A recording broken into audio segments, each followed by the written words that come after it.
El capítulo 20, si abre su Biblia conmigo, el capítulo 20 de Apocalipsis, en los versículos 1 al 3, lo vimos hace 2 semanas. Vimos nosotros, hermanos, que finalmente se hace presente Satanás. Para este entonces del capítulo 20, tanto la bestia como el falso profeta ya han sido derrocados. Ahora el capítulo 20 se concentra en el diablo, en la derrota final de Satanás. Y cuando Juan recibe la visión de parte de Dios, por decirlo así, cuando se abre el telón, Satanás viene atado. Dice el capítulo 20, verso 1, vi un ángel que descendía del cielo con la llave del abismo y una gran cadena en la mano. Y prendió al dragón, la serpiente antigua que es el diablo y Satanás, y lo ató por 1000 años. Y lo arrojó, atado, lo arrojó al abismo y lo encerró y puso sus sellos sobre él para que no engañase más a las naciones hasta que fuesen cumplidos 1000 años. Después de esto debe ser desatado por un poco de tiempo.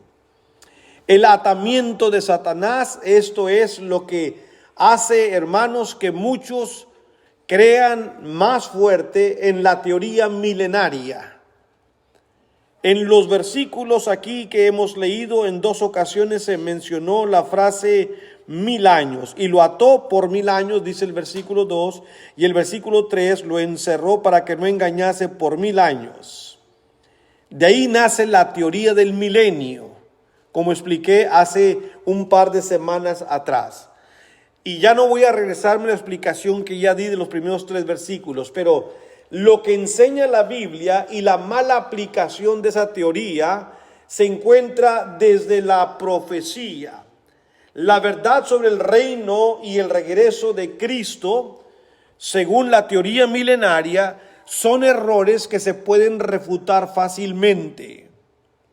Este país, como lo he dicho anteriormente, ustedes saben, hermanos, que los presidentes cuando llegan a su presidencia, a su lugar de gobierno, se hacen de un gabinete, se rodean de un gabinete de personas.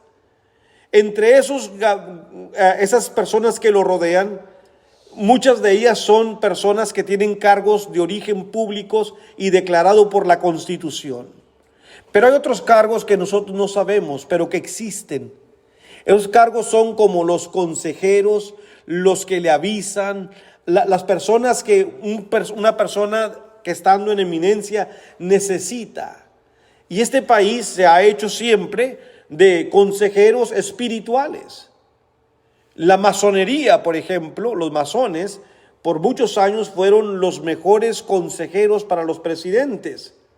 De hecho, en los billetes que traemos nosotros, los dólares, en el número 1, en el billete de 1, está la pirámide, que es una insignia de la masonería, y arriba está un ojo, que es la fuerza mayor de los masones.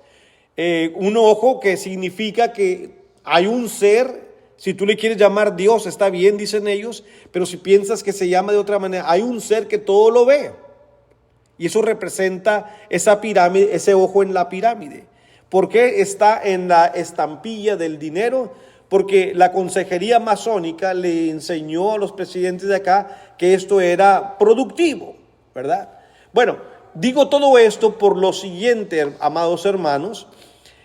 En el Antiguo Testamento y ahora en el Nuevo Testamento, en el capítulo 20, vemos nosotros que el capítulo 13 de Apocalipsis nos dice que Satanás hizo una adoración pública en Asia Menor, donde el emperador de Roma tenía que ser adorado, y se dio la orden. Y mediante esa orden, hermanos y hermanas, hubo personas, ¿verdad?, que comenzaron a hacer obligatoria la adoración al emperador. Aquí en este país, les decía hace un momento, que se ha creído en la teoría milenaria desde parte de esta teoría masónica, y por eso este país defiende a capa y espada a Israel.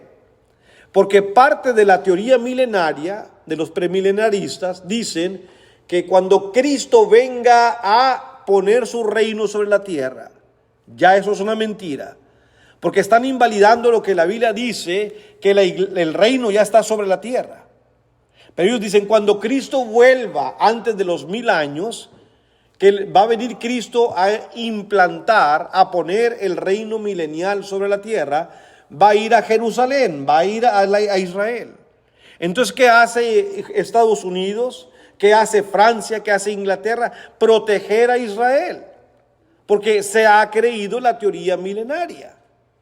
Y eso es lo que hace con Israel. Bueno, ya de ahí comienza la situación equívoca, hermanos, ¿verdad? Pero eso es lo que aquí se da. Vamos a ver algunos errores en cuanto a la profecía. Abra su Biblia en Isaías capítulo 2, versículo 2 al 4. El reino de nuestro Dios, la iglesia, fue profetizada por varios profetas que hablaron del futuro cuando sería puesta la iglesia, el reino de Dios sobre la tierra. Isaías es uno de los profetas que Dios hizo hablar y dice en el capítulo 2, versículo, si ustedes notan el título que tiene el capítulo 2, dice Reinado Universal de Jehová. Obviamente los títulos y subtítulos en la Biblia no aparecen en el original. Isaías no escribió, voy a hablar del reinado universal. Esto es lo que quienes dividieron la Biblia en capítulos, en versículos, le pusieron, ¿verdad? Y ustedes se recuerda que el clero romano metió mucho la mano ahí, en la recapitulación y la ordenación de la Biblia en capítulos y versículos, títulos y subtítulos también. Así que le llamaron el reinado universal de Jehová. Verso 1 al 4. Lo que vio Isaías, hijo de Amós, acerca de Judá y de Jerusalén. Judá y Jerusalén. Acontecerá en lo postrero de los tiempos. Yo ya me siento libre de decir que aquí en la iglesia ya entendemos esa frase. Porque en más de, 20, 30 veces he tenido que recurrir a esa explicación.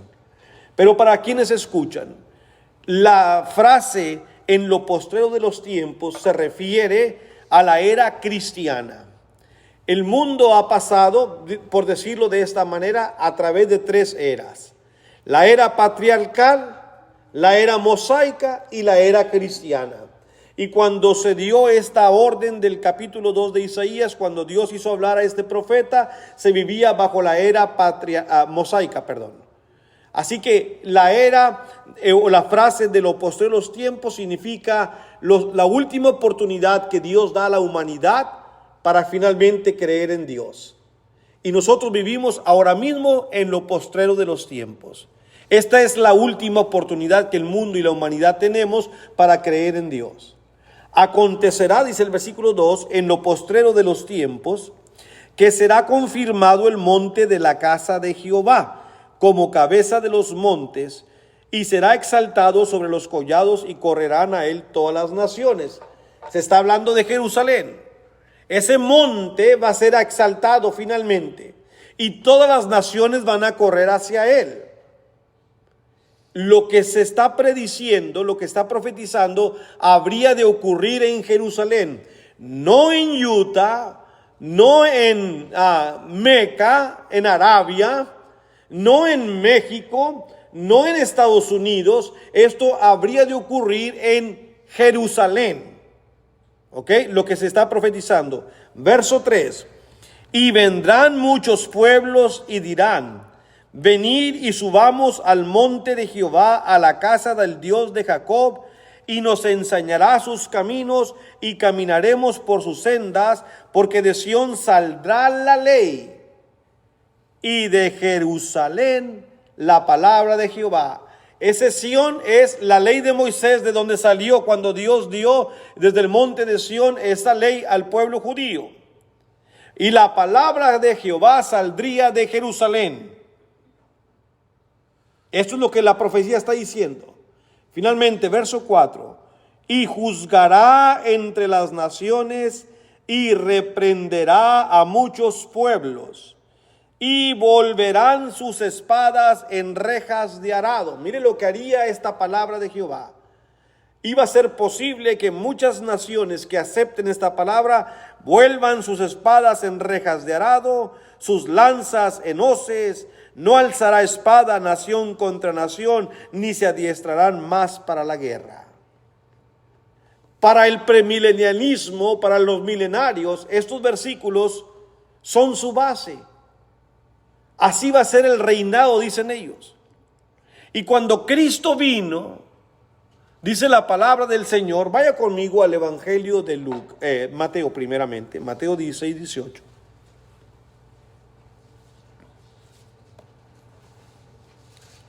Mateo 16, 18. Dice la Escritura que Jesucristo dijo en este versículo, hablando con los discípulos y específicamente con Pedro, por haber hecho una gran confesión: yo también te digo que tú eres Pedro, y sobre esta roca edificaré mi iglesia, y las puertas del Hades no prevalecerán contra ella. La profecía de Isaías fue dicha, hermanos, al menos 800 años antes de Cristo. Cuando Cristo viene al mundo, hablando con los discípulos, dice: yo edificaré mi iglesia. La profecía de Isaías entonces, para cuando Cristo está hablando, no se ha cumplido. Pero Jesucristo nació en Belén de Judea. Y todo el territorio, todo el ministerio de Jesucristo fue en el país de Israel, en la región de Galilea, muy poco en Samaria, que es en medio, pero luego en el sur, en Judea, donde estaba Jerusalén. Es cierto que pocas veces vino el Señor, porque su ministerio consistió en el norte, en Galilea. Sin embargo, los eventos cruciales de la vida de Cristo, todos sucedieron en Jerusalén. Y ahí en Jerusalén, mire Lucas capítulo 24, Lucas capítulo 24, el último capítulo de este Evangelio de Lucas.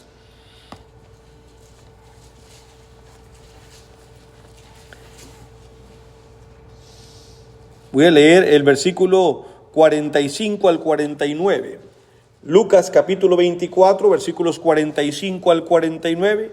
Cuando Dios les explicó a estas personas que crean creyentes en Él, pero que estaban desanimadas pensando que no se había resucitado el Cristo, entonces les abrió el entendimiento para que comprendiesen las Escrituras. Uno de ellos se llamaba Cleofas, y le dijo: así está escrito, y así fue necesario que el Cristo padeciese y resucitase de los muertos al tercer día.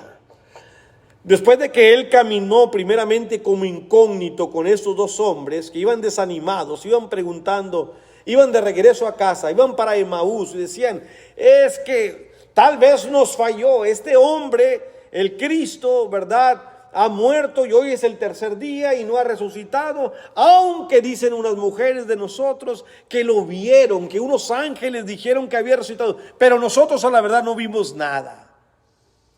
E iban hablando con Cristo, pero sus ojos estaban vedados porque el Señor lo hizo así para que no lo reconociesen. Y el Señor sigue platicando con ellos y les va explicando la palabra. Y de repente les permite reconocerlo cuando está en casa de ellos para partir el pan. Y de repente el Señor desaparece después de haberles abierto sus ojos a la verdad. Era el Señor, se dice uno al otro. No te fijaste en lo que dijo y que para ir para acá, ¿verdad? Fue una gran emoción. Pero eso confirma que fue verdad lo que la profecía del Señor decía y lo que Él había predicado. Destruiré este templo y al tercer día lo reedificaré. No hablaba del templo físico de los judíos, pero de su cuerpo. Ellos dijeron: hoy es el tercer día y no ha resucitado, pensaban ellos. Pero ese tercer día, sea como usted quiere contarle, porque muchos se meten en problemas, que si murió el jueves, que si murió el viernes. La Escritura dice que el Señor murió un día antes del reposo, y el día de reposo era el sábado. Así que Él murió el viernes. Y si a usted no le da la cuenta que viernes, sábado y domingo no son 3 días, porque ya en la mañanita ha resucitado. En la manera de contabilización de los días entre los judíos, parte de un día era tomado como un día. Por ejemplo, a veces los lunes cuando vamos a trabajar, nosotros decimos: pues ya comenzó, ya estamos en el día lunes, ya es el día lunes. Bueno, acaba de empezar, apenas tiene 8 horas de que haber empezado, pero nosotros ya lo tomamos como todo un día. El judío hacía lo mismo, ¿verdad? Así que el Señor resucitó el tercer día. Pero escuche lo que el Señor les dice al último. Después de haberles abierto los ojos, dice el versículo 47: y que se predicase en su nombre el arrepentimiento y el perdón de pecados en todas las naciones, comenzando desde Jerusalén. ¿Por qué Jerusalén? ¿De dónde iba a salir la palabra? Del Sión saldrá la ley, pero la palabra de Dios de Jerusalén. Entonces les dice que era necesario, porque era necesario que todas las naciones escucharan el perdón de pecados que comenzaría desde Jerusalén. Verso 48. Y vosotros, los discípulos, sois testigos de estas cosas.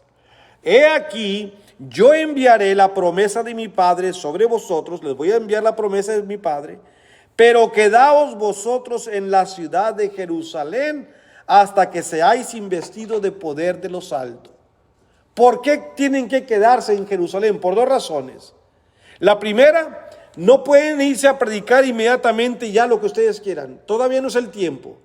Todavía no están listos. Tengo que revestirlos de poder. El Espíritu Santo va a venir a ustedes.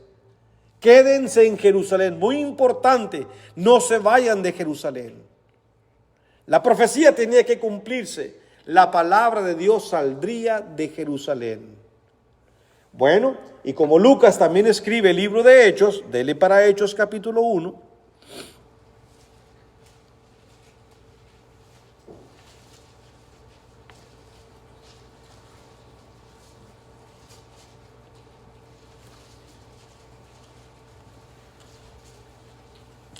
Dice el versículo 6. Entonces los que se habían reunido le preguntaron diciendo: Señor, ¿restaurarás el reino a Israel en este tiempo? Son sus discípulos y note la pregunta que se le hace. Hechos 1:6. ¿Restaurarás el reino a Israel en este tiempo? Ellos en su mente traían: ok, ya moriste, ya resucitaste, sabemos que te vas a ir. ¿Y el reino? ¿Dónde está? ¿Cuándo va a empezar? ¿Cuándo vas a atacar? ¿Cómo vamos a hacerle para derrocar al emperador romano? ¿Lo vas a restaurar? ¿Es ahora el tiempo en que tú vas a ser el rey? ¿Qué le indica esto? Que no habían captado el mensaje del reino. De hecho, ahorita les voy a leer el versículo de más adelante, va a aparecer el de Juan, cuando el Señor habla de qué clase de reino Él está hablando. Pero aún sus discípulos, cuando oían la palabra reino, pensaban en lo que todo el mundo usualmente piensa, en un reino físico. Nunca habían oído de un reino espiritual. Nunca habían imaginado un reino espiritual. Entonces le preguntaban: ¿lo vas a hacer en este tiempo? Y les dijo: no os toca a vosotros saber los tiempos o las sazones que el Padre puso en su sola potestad, pero recibiréis poder cuando haya venido sobre vosotros el Espíritu Santo, y me seréis testigos en Jerusalén, en toda Judea, en Samaria y hasta lo último de la tierra, dice la Escritura. Así que el Señor se fue de ellos. Si usted lee hasta el versículo 11, dice: y habiendo dicho estas cosas, viéndolo ellos, fue alzado y le recibió una nube que le ocultó de sus ojos. Qué impresionante esto, ¿verdad? Sus apóstoles vieron cuando el Señor se levantó de la tierra y comenzó a elevarse, y después una nube lo ocultó de sus ojos, dice el versículo 9. Y estando ellos con los ojos puestos en el cielo, entre tanto que él se iba, he aquí se pusieron junto a ellos dos varones con vestiduras blancas, estos son ángeles, los cuales también les dijeron: varones galileos, ¿por qué estáis mirando al cielo? Este mismo Jesús que ha sido tomado de vosotros al cielo, así vendrá como le habéis visto ir al cielo. Él se fue visible. ¿Y cómo va a regresar? Visible. Cuando Él venga, le vamos a ver, hermanos, dice la palabra del Señor. Así como fue tomado, así como le habéis visto, así va a volver otra vez a la tierra. Va a venir, pero vamos a ver para qué más adelante, ¿verdad? No significa que va a venir a establecer, hermanos, su reino, como dicen los milenialistas. Así que ellos estaban en Jerusalén como el Señor les había dicho, y todo esto, hermanos, es promesas cumplidas que el Señor había hecho.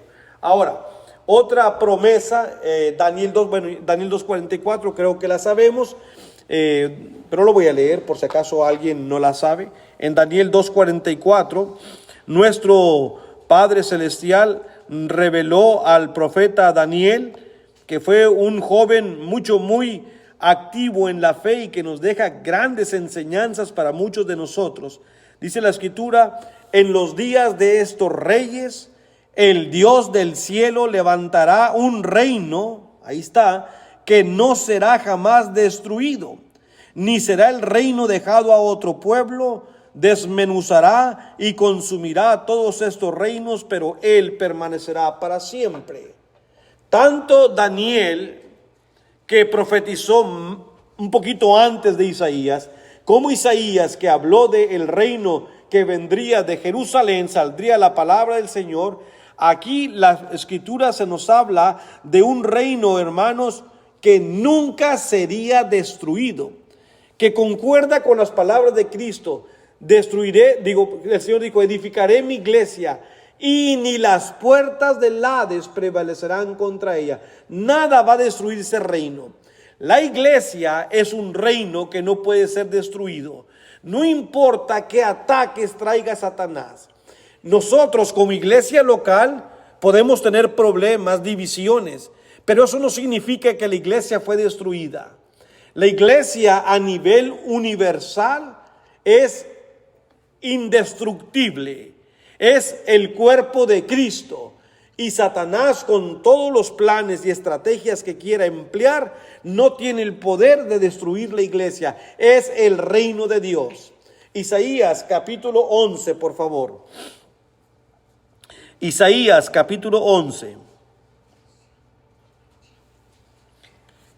Así será el reinado de Cristo, hermanos, en este reino. Cristo reina entre nosotros. La iglesia es el reino de Dios, que no se deje confundir. La iglesia es parte del reino de Dios, quiero decirlo, porque el reino, según Hebreos, también representan los ángeles que guardaron su dignidad, representan los otros que han ya partido de entre nosotros y que han muerto fieles al Señor, representa al Padre, al Espíritu Santo, al Hijo, a los arcángeles, a los serafines y querubines, y a los hombres de Dios y mujeres que han dado su vida por Él y que han muerto en plena gracia de nuestro Señor Jesucristo. Dice el capítulo 11 de Isaías, verso 1 al 10. Saldrá una vara del tronco de Isaí y un vástago retoñará de sus raíces. ¿Quién es Isaí? El padre de David. Y a David se le dijo que su trono sería eterno. Su trono sería eterno. Y cuando usted lee en Mateo la genealogía de Jesucristo, Isaí y David están ahí en esa línea. De la línea de David, hermanos, partieron todos los reyes de Judá. Del tronco de Isaí saldrá un vástago, es decir, un retoño. Y no puede ser otro más que Cristo. Y reposará sobre él el espíritu de Jehová, espíritu de sabiduría y de inteligencia, espíritu de consejo y de poder, espíritu de conocimiento y de temor de Jehová. Y hará entender diligentemente en el temor de Jehová. No juzgará según la vista de sus ojos, ni arguirá por lo que oigan sus oídos. Esta es la pericia, esta es la divinidad que posee Jesucristo cuando vino al mundo. Sus juicios todos fueron justos. Este es el cumplimiento de esta profecía. El pueblo no pudo ver esto. La gente, sus discípulos incluso no pudieron ver el aproximamiento del reino. De hecho, ¿qué fue lo que estaba predicando Juan el Bautista y luego Jesucristo? Arrepentíos, ¿por qué? Porque el reino de Dios se ha acercado. En una ocasión le preguntaron a Jesucristo: ¿establecerás el reino? He aquí el reino de vosotros, el reino de Dios está entre vosotros. Yo soy el reino. Pero si ellos hubiesen entendido lo que las profecías decían, hubieran podido identificar a Jesús. No sé qué día en el trabajo, en la hora de comida, estábamos ahí los 4 hermanos, incluyendo Diego, hermano Marrero y el hermano Jairo y a mí. Y estábamos platicando de estas cosas. ¿Qué hubiera pasado si hubiésemos vivido nosotros en el tiempo de Cristo? ¿Hubiéramos creído en el Señor o nos hubiésemos vuelto apáticos? No hubiéramos creído. Y cada uno dábamos diferentes opiniones de qué difícil tendría que haber sido en el tiempo de Cristo. Y de repente que venga uno y diga, yo soy el Hijo de Dios, cuando yo sé que es hijo de José y María. O sea, así hubiera sido quizás nuestro razonamiento. Por falta de conocimiento. ¿Qué dice Oseas 4:6? Mi pueblo fue destruido, ¿por qué? Porque le faltó conocimiento. El conocimiento no nada más saber que existe un Dios y que vendría el Mesías. Es, ahorita en la clase que di a los jóvenes, por ejemplo, estábamos en 1 Timoteo 2:9 y vamos a hablar de la mujer, la vestimenta, porque la Biblia ahí nos llevó, estamos estudiando 1 Timoteo, y les dije, pero miren lo que ocurre en las cuestiones del Señor. ¿Cómo debemos con nuestra manera de ser honrar a Dios? A David le dio mucho coraje y cuando mencioné a David nos fuimos a ver la historia de David y Goliat. Y ahí se nos fue el tiempo, no vimos nada de la mujer ni nada de nada. Pero, ¿qué es lo importante? Yo le di gracias en mi oración que nuestros jóvenes pudieron ver a un joven como David teniendo un gran celo por Dios, teniendo una gran fe en Dios, porque hoy necesitamos ser personas de mucha fe, hermanos, porque Satanás nos va a destruir. Necesitamos ser personas de mucha convicción en lo que estamos haciendo. Y nuestros jóvenes necesitan mucho este apoyo. Y verdad, ellos 3 esta mañana, esta tarde, aunque fue un tema muy corto, yo le di gracias, Señor, gracias porque pudieron escuchar un tema que va a su corazón, un tema que puede cambiar sus vidas, para que cuando se enfrenten a la guerra espiritual que todos tenemos, recuerden a David. Aunque la tentación sea muy grande, que parezca un gigante, David nunca le tuvo miedo. David dijo, tú vienes a mí con espada, con lanza, con jabalina, pero mira, yo voy a ti en el nombre de Jehová de los ejércitos. En el nombre del Señor podemos, los jóvenes, nosotros, las mujeres, todos los cristianos, podemos tener éxito y victorias en Cristo, hermanos. Pero hay que explicar, hay que tener el conocimiento de la palabra del Señor. Si no, todo va a ser, hermanos, en vano. Entonces la profecía hablaba de este retoño que saldría, del Espíritu de Dios que estaría con él y cómo él iba a instruir diligentemente. Verso 5, y será la justicia cinto de sus lomos, la fidelidad ceñidor de su cintura. Morará el lobo con el cordero, el leopardo con el cabrito se acostará. El becerro y el león y la bestia doméstica andarán juntos y a los niños y un niño los pastoreará. Vea los libritos de los vecinos que están aquí, los testigos de Jehová. Siempre traen ese dibujo. El oso y el león y que esto y que el otro. Por la idea del reino terrenal.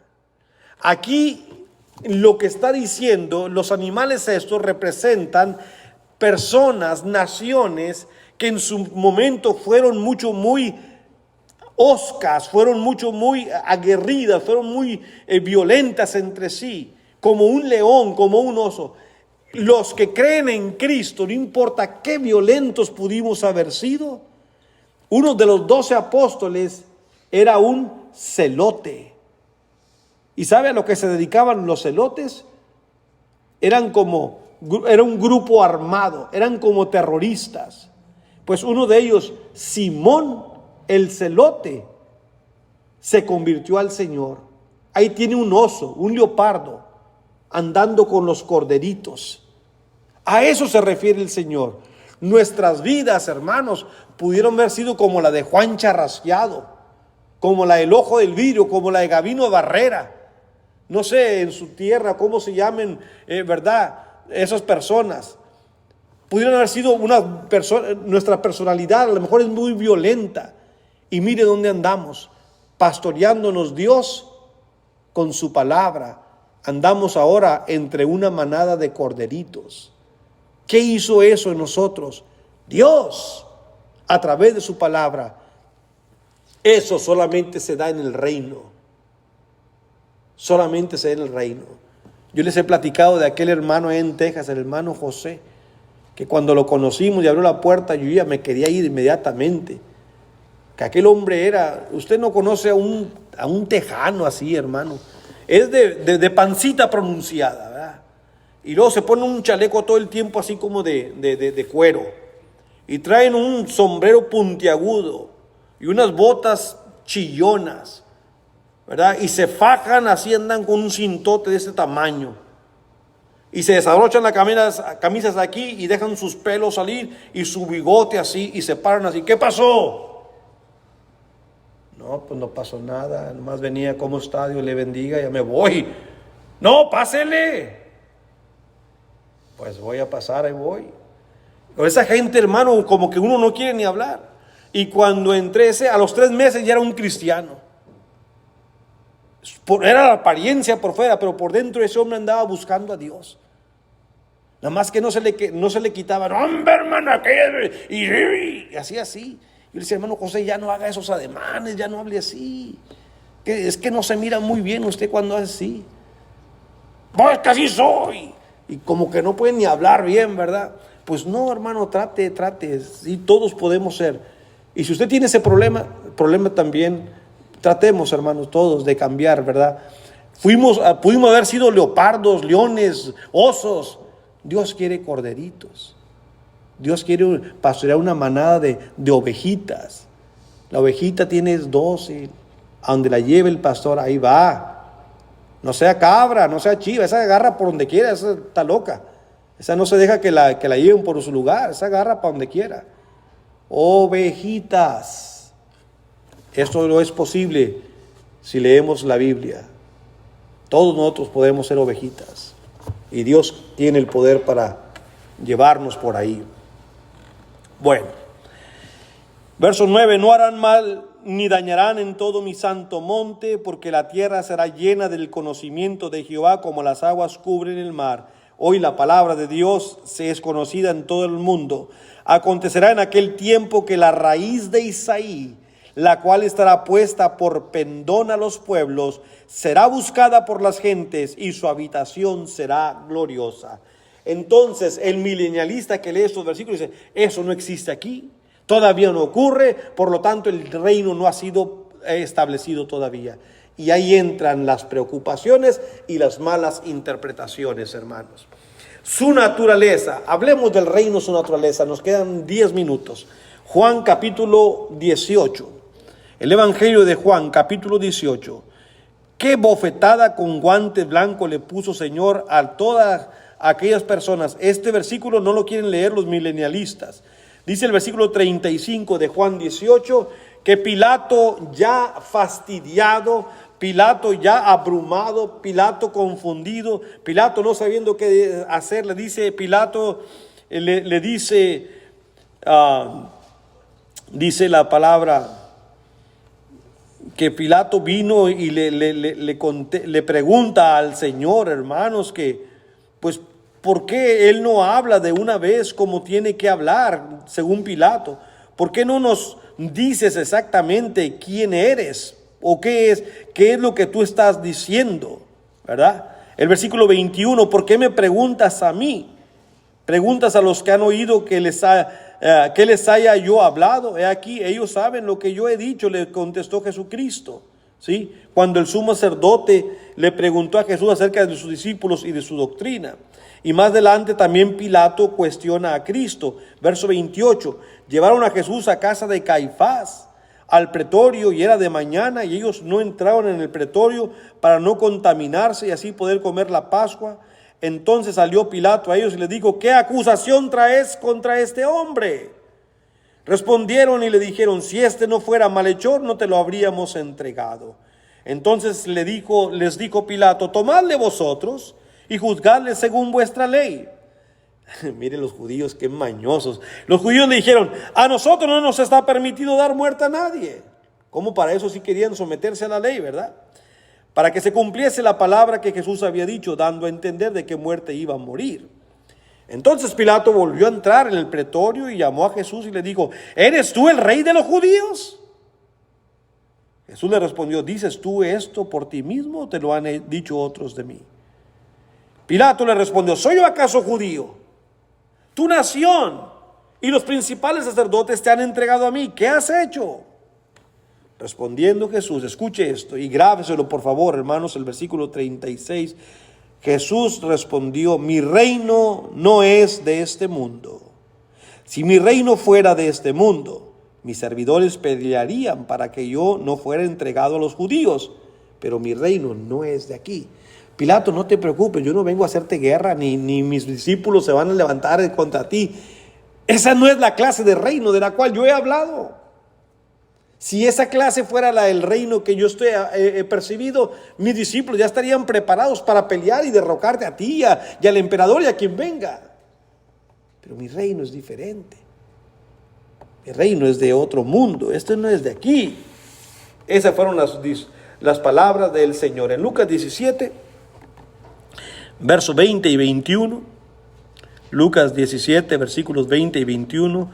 Dice Jesucristo, preguntado por los fariseos cuándo había de venir el reino de Dios, ¿verdad? Y él le respondió y le dijo: el reino de Dios, escuche esto, hermanos, no vendrá con advertencia. Ya viene el reino de Dios. No va a ser anunciado así. Ni dirán: helo aquí o helo ahí, porque aquí el reino de Dios está entre vosotros. Y si vamos a Hechos 2, el día de Pentecostés estaban reunidos los discípulos y el Espíritu Santo viene sobre ellos y les da el poder que Cristo les dijo que iba a venir. Y muchas naciones debajo del cielo habían ido a Jerusalén. Y de ahí sale la palabra de Jehová como Dios lo había prometido y profetizado por medio de Isaías. Ese domingo, ese día de Pentecostés, se predicó el primer sermón y al regresar los judíos prosélitos fueron a sus países y a sus tierras llevando el glorioso evangelio de Cristo, cumpliendo la profecía de Dios, asintiendo que el reino ya estaba en la tierra, tal y cual Cristo lo dijo y lo había profetizado. El establecimiento del reino de nuestro Dios es un reino que nunca jamás sería destruido. Marcos 1:15, y solamente voy a leer rapidito para terminar mi lección. Marcos 1:15, otra vez palabras de Jesucristo. Dice la Escritura, después que Juan fue encarcelado, Jesús vino a Galilea predicando el evangelio del reino de Dios, diciendo: el tiempo se ha cumplido, el reino de Dios se ha acercado, arrepiéntanse y crean en el evangelio. El tiempo se ha cumplido. 800 años atrás Dios le dijo a Isaías: diles, en lo postrero de los tiempos el Dios del cielo levantará un reino que no será jamás destruido. El tiempo se ha cumplido, el reino está aquí, se ha acercado. ¿Qué más quieren?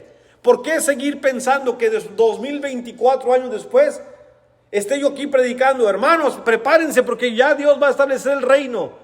Si ustedes tienen 1 milímetro de inteligencia, que tienen mucho más que eso, me va a decir: hermano, así está usted muy fuera de base. Miren lo que dice la Escritura. No puede ser que 2024 años después todavía no llegue ese tiempo. El tiempo se ha cumplido, les dijo el Señor Jesucristo. Marcos 9:1. ¿Qué tan cerquita estaba ese tiempo? Pues Marcos 9:1 le dice: también les dijo: de cierto os digo que hay algunos de los que están aquí que no gustarán la muerte hasta que hayan visto el reino de Dios venido con poder. ¿Qué tan cerquita estaba? Dijo Cristo: aquí hay unos de ustedes que no van a morir antes que ya el reino fue traído a la tierra. Me dijo Jairo que sus suegros perdieron un amigo tenía 101 años, pero no tenía 2024 años. Es raro ver una persona de 100 años, 101. Sería un milagrazo increíble que alguien tenga 2000 años hoy en día. Nuestra humanidad no está hecha para vivir así tantos años. Entonces, ¿qué tan cerca estaba el reino? Cerquísima. El reino fue cumplido, hermano, y fue traído. Me llevaría otras 2 horas para hablar de Hechos capítulo 2. Hechos 1, Marcos 9:1 ya lo vimos. Hechos 1:8, bueno, ya lo vimos hace rato también. Hechos 2:1 al 4. Y con esto concluimos. Hechos 2:1 al 4. Cuando llegó el día de Pentecostés, este es el primer Pentecostés después de la muerte y resurrección de Cristo, estaban todos unánimes juntos. El capítulo 1 nos dice que eran como 120 en persona, pero estaban los 12 apóstoles ahí ya con el repuesto o el sustituto de Judas. Y de repente vino del cielo un estruendo como de viento recio. Cristo dijo, el reino no vendrá con advertencia. Esto fue repentinamente. Se escuchó un fuerte estruendo, estallido, como si un viento recio que soplaba, el cual llenó toda la casa donde estaban sentados. Y se les aparecieron lenguas repartidas como de fuego, asentándose sobre cada uno de ellos. Y fueron todos llenos del Espíritu Santo y comenzaron a hablar en otras lenguas según el Espíritu les daba que hablasen. En Lucas 24 leímos que Cristo dijo, no se vayan de Jerusalén, quédense en Jerusalén hasta que sean investidos de poder de lo alto. Y en este día llegó el investimiento de poder de lo alto. Ahora el reino estaba en la tierra. Ahora estaban capacitados por medio del Espíritu Santo para salir y predicar desde Jerusalén, como Isaías 2 decía, la palabra de Dios correría a todas las naciones del mundo. Así que mis hermanos y hermanas, esto es lo que tenemos que hacer nosotros. El versículo 33 dice, así que exaltado por la diestra de Dios y habiendo recibido del Padre la promesa del Espíritu Santo, ha derramado esto que vosotros veis y oís. Nos miran hablando en lenguas porque es el cumplimiento de lo que el Padre dijo. Sepa pues ciertísimamente toda la casa de Israel que a este Jesús, a quien vosotros crucificasteis, Dios lo ha hecho, ¿qué cosa? Señor y Cristo. Él ya es el Señor, Él es el Mesías. Él terminó su obra, el tiempo se cumplió. Y hoy en día, Colosenses 1:13 nos dice que nosotros necesitamos estar en ese reino si es que queremos ser salvos, el cual nos ha librado de la potestad de las tinieblas y trasladado al reino de su amado Hijo. Todos aquellos que obedecimos al Señor y fuimos bautizados, nos sacó de las tinieblas, del mundo de las tinieblas, y nos trasladó ya al reino de su amado Hijo. Nosotros somos parte del reino.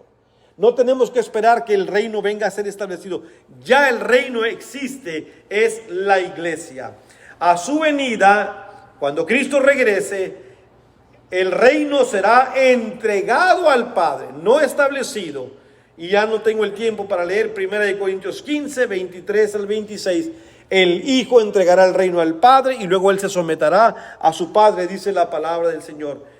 Usted y yo necesitamos estar en el reino ahora, si es que queremos ser salvos, hermanos. El premilenialismo es un falso sistema de doctrina construido sobre errores de las profecías de Dios sobre Israel y el reino mesiánico. Da a la gente muchas falsas esperanzas. La Biblia dice que cuando Cristo venga, viene en juicio para destruir este mundo, no para establecer un reino. Y esto es lo que en síntesis nos habla la doctrina del premilenialismo y sus bases, cómo pueden ser refutadas. Tuve que hacer esto por lo que leímos en Apocalipsis 21 al 3. Lo demás va a ser un poco más sencillo de explicarlo. Por ahora, gracias por su atención, queridos hermanos, que Dios les llene de bendiciones.